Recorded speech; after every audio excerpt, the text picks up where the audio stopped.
కాంట్రాక్టర్లు కొంచెం భయపడుతున్నారు తల్లి. ఎందుకంటే నేను ఎక్కువ టైం ఇవ్వట్లేదు. 50 రోజుల్లో ఆ స్కూల్ మొత్తం రూపురేఖలు మారిపోవాలని చెప్తున్నా. ప్లే గ్రౌండ్ కట్టాలి, మిగతా విషయాలు ఉన్నాయి. ఇప్పుడే చెప్తే మళ్ళీ మీరు తేలిగ్గా తీసుకుంటారు. కట్టిన తర్వాత మీరు చూడాలి.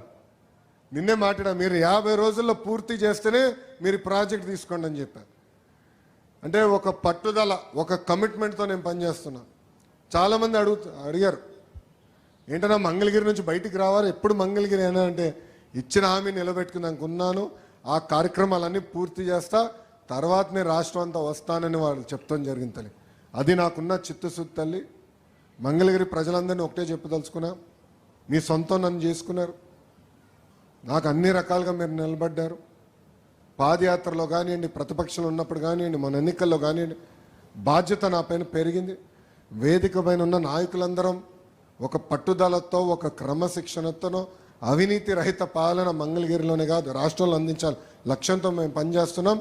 మంగళగిరి ప్రజల్ని నా గుండెల్లో పెట్టుకుని అహర్నిశలు పనిచేస్తాం.